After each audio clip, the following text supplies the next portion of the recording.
தேவன் என்றால் யார்? இந்த கேள்விக்கு பதில் பல கோணங்களில் இருக்கலாம்.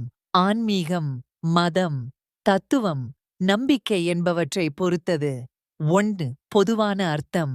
தேவன் என்றால் உலகத்தை உருவாக்கி, காப்பாற்றி, வழிநடத்தும் சக்தி.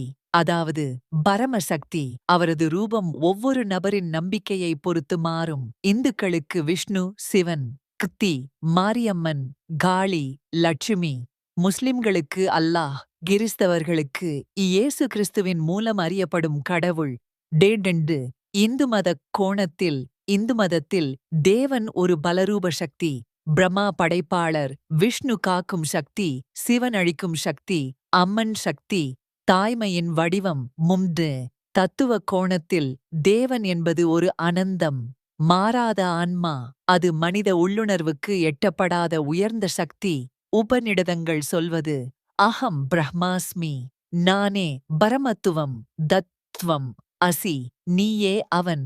எளிமையாக சொன்னால் தேவன் என்பது ஒரு சக்தி. அவர் எப்படி பார்ப்போம் என்பதுதான் அவரது ரூபம். அவர் எல்லா ரூபத்திலும் அன்பு, அமைதி, ஞானம் ஆகியவற்றின் வெளிப்பாடாக இருப்பார்.